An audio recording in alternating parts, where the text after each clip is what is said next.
And welcome back to our 2026 football preview interviews. We have Jonathan Simmons from Palisades High School with us today. But first, guys, I have to tell you, this year's videos are brought to you by Talk It Out and See. Talk It Out and See's mission is to reduce underage drinking by fostering open, honest, and ongoing conversations between adults and young people. Just like winning a big game, preventing underage drinking takes teamwork. Parents and teens can visit talkitoutnc.org for resources to start the conversation about the risks of underage drinking. Palisades is an emergent program in 8A, still a relatively new school, but they get better every year. Last year finished 8-4 overall, and ended up falling to Huff in the playoffs. But the other three losses were really close games, and I think Coach Simmons, that's probably been a theme for your offseason. Yeah, it's been an ongoing theme. It's a multi-year theme. We've had some opportunities to compete very early. I know it doesn't show necessarily in the win-loss column all the time, but we've had our fair share of opportunities, and the ones that we let get away was always just because we didn't finish. And that's never to take anything away from our opponents. I think we've played some really good teams, some really good coaches. But again, sometimes it's just got to be about you and how you decide to finish things. And so that's been our biggest focus, is just finish. So for the team this year, let's get into it. So some of the players who are coming back are pretty interesting on offense. There's a pretty good quarterback coming back, pretty good tight end coming back, among other things. I'll just let you take it from here. Tell us about all these skill guys coming back this year. Yeah, man. I think anybody would agree if you got your starting quarterback coming back and they had a good year the year before. I think you got a chance, and Cole Huff gives us the goodest chance as anybody in the state. A super talented kid, probably one of the strongest arms, if not strongest in the state. Um, and again, he just needed experience. He just needed some games under his belt. So with the season under his belt now, it's just really exciting where he's going to be able to take us. Had a really good offseason in the weight room, great academically. He's ran as fast as 4.41 this summer. Wow. So I expect him to be a full dual threat quarterback and, again, kind of take our offense to the next level. And then, Hudson Nolden kind of being that other complementary piece. We try to, use him in a traditional tight end role. We play him in line. We use him as a wing. We motion. We flex him a little bit. So he gives us great versatility just because, again, we could get in and out of a lot of different formations and personnel groups with him, and we never have to slow down with him. Super high IQ player. So very, very happy about him. And then we got a couple other guys, Jamari Glover, who's a 4-year player for us, and who does very well with what we do. And then, Ephraim Holmes, anchoring our O-line is just, you're always going to have a good day when you got a guy like him who's a big, physical, nasty player on the O-line. So we've got some good cornerstone pieces, and we got some other pieces that are starting to fill in. And honestly, in our offense, I think, again, a lot of coaches agree, it's not about that first 11. It's about if you can play with a solid 15 to 16.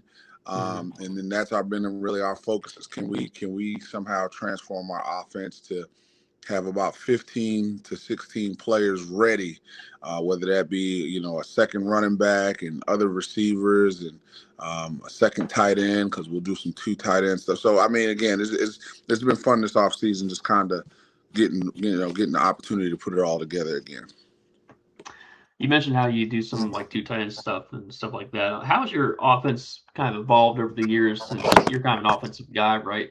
How have your philosophies kind of changed over the years and the more you've kind of learned about the game? You still got to, I think, obviously everybody's getting into more spread formations and obviously throwing the ball, and you have RPO stuff. But, at the end of the day, you got to run the ball in December. You got to run it well in December to kind of really have a chance. And I think there's a strong emphasis on having a balanced quarterback, a guy who can pass and run, excuse me. So that's why I said, like, Cole just gives us a great chance to kind of, make some noise. And again, we got to be able to run the ball, so that's where, having a strong tight end who blocks very well helps us, because now he can be almost that 6th offensive lineman, but who still has receiving threats, creates some mismatch opportunities. So, but for the most part, it's still the same football that it's been for the last 80 plus years of football. You got to be able to run it late in the year. You got to somehow figure out mismatches, and then just kind of be you, authentic to you and your players, and that's what we try to do. We just try to be authentic to our players. We don't try to make them fit into our system. We try to fit to them. Flipping over to defense, who are some of the guys on that side of the ball that people need to know about? Oh man, I mean, for the last few years we've been kind of blessed, but in all honesty, if anybody knows football in the Charlotte area, Steel Creek has always had a very, very strong contingent of linemen for some reason. So we've been kind of blessed with that. We're having some really strong defensive line groups, or a lot of depth in our defensive line group the last few years. Okay. So, we look to have that same level of depth again. We got Jacob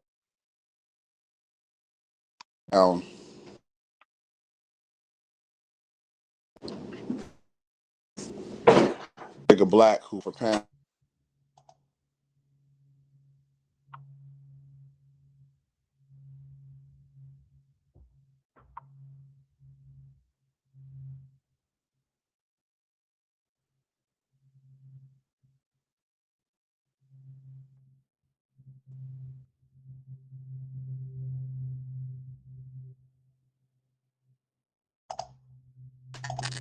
Hello? Oh, there we go. You got me?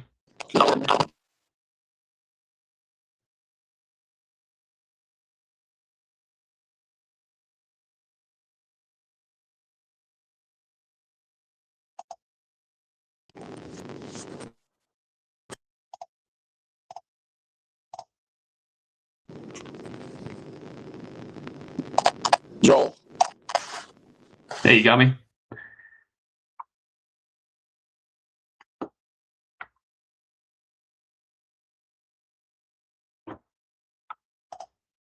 Can you hear me? Can you hear me now? Yeah, I got you now. Yeah, it cut off at Jacob Black. Yeah, I got you now. Are you able to edit this? Yeah, I can edit it.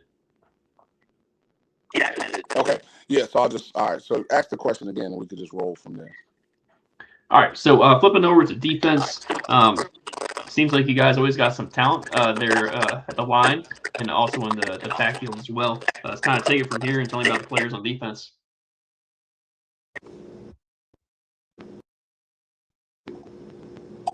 Yeah, so I think again, we've been blessed down in the Steel Creek. We've always got a good amount of depth on our defensive line, and this year be no different. We got Jacob Black, who I think's had one of the better off seasons, in the weight room that I've seen in a long, long time. High effort kid with a high motor, very physical at the point of attack. So he's the guy that I expect with his just his qualities and to kind of lead our defensive group on the D line.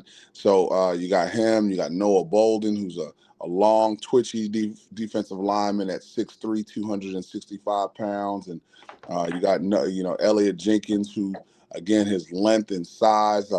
We expect him to be a big mismatch at 6'4", 235.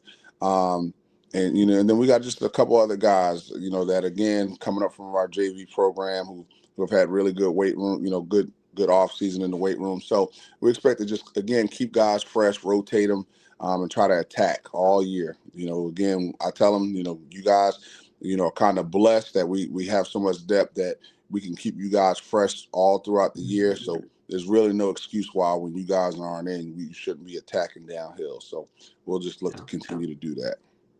How about your secondary linebackers? Secondary and linebackers, that's where, we're going to experience a little bit of growth. Okay. We've got some players coming up from our JV that have to fill in. And now we'll be expecting larger roles. We do have Nick Rankin returning in the secondary, who is an all-state caliber player, Shrine Bowl caliber player, committed to Charlotte. And he's been phenomenal since day one, been a leader since day one, has definitely helped propel our program, forward since he's been here. And it's not just him, but he's definitely been one of the main characters for that. And we expect him to have another big year leading this group. As he's always done. So very excited to watch him to continue to play. And again, he makes so many plays for us. I mean, in the return game, on offense, as a Wildcat quarterback. So he's a really, really good player, and I'm glad to have him on my team. How are you feeling about the special situation at this point in the offseason? I mean, anybody knows me. I used to be a special teams coordinator at Chambers and at Huff High School. So that's always going to be one of my focus areas. And I'm getting back to kind of being a little bit more hands-on than I have been in the last couple of years. So, we just look to cover down. Biggest thing is we want to try to take away any possible explosives from the opposing team. And we want to just try to win the field win the field of battle, where we want the ball and how long of a field we want teams to be able to drive the ball down the field. So I feel real good about our special teams right now. Coaching staff-wise, you made a couple of high-profile hires this year for coordinators. You got Jonathan Grice, who will help run the offense, and Daryl Wilson, a long-time, really good coordinator at Crest, and I think he was at North Gas as a head coach recently. He's been at Crest, Kings Mountain, North Gas, and he's been in a lot of places, but a really experienced guy. Tell me about those two coordinators, and then anyone else you've also added. Gotcha. Yeah, I think those guys, man, is where Palisades is located, it's always difficult to get good coaches because we're kind of in a nondescript area in Charlotte. But these guys, again, they wanted to be with someone that equally yoked as far as a head coach, and I think it's a match made in heaven. We've bounced some ideas off one another, and it's come together pretty good so far. Coach Grice, with his energy, his familiarity of the Steel Creek area. He actually used to coach youth football in the Steel Creek area, so he's got a great understanding of the community and some of our kids, because he's known some of our kids since they were as early as 6 years old. He's a phenomenal hire, and I expect him to help our offense continue to develop. And then Coach Wilson, just his experience and where he's been, that some of the traditional football rich places in North Carolina, especially in Western North Carolina. I expect him and his expertise and his charging downhill defense to really help us take a next step forward. So. Any other changes to the staff or guys you think that have bright futures as coaches? I think I got an O-line coach, Coach Brian McCray. He's a transplant from the Northeast. Coached some really good offensive lines in the past. And he's also been a high school head coach. So just having him and his high school head coach experience has been a great addition to the staff. And then I got two defensive line coaches, Coach Michael Kennedy, who's a former player of Coach Wilson's. So he has a familiarity with the defense, but B, he's been a great developer of D linemen, in his time as a high school D line coach. I think he's coached about 2 to 3 defensive players of the year. One kid had 20-something sacks from Kings Mountain that went on to play I want to say at ECU.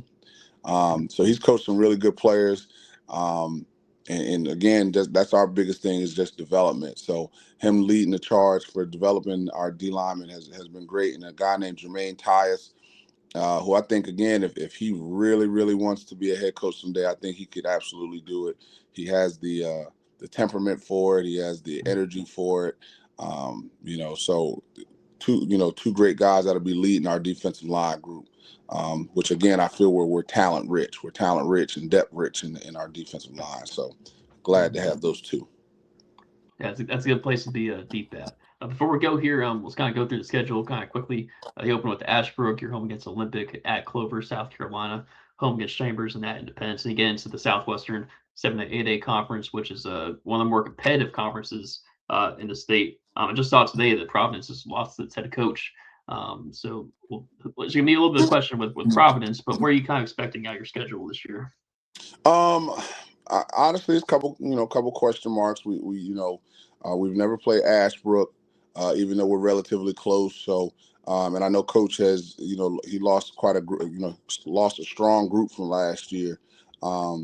So we're excited to see what that game looks like, and then obviously you hear how Chambers has been changing, this off season. So excited to get lined up against them and kind of see what that all looks like. And you got a couple new head coaches over at Clover, over at Independence. Coach Williams coming over from West Charlotte and bringing obviously the success he's had. So I think it's a few question marks, but that's why we just got to focus on us. Just focus on, again, finishing. No disrespect to any of those guys, any of those programs, any of those players, but I think as long as, again, we just focus on our off season, our summer, in the finishing, we can play with anybody. Will that necessarily result in an undefeated season?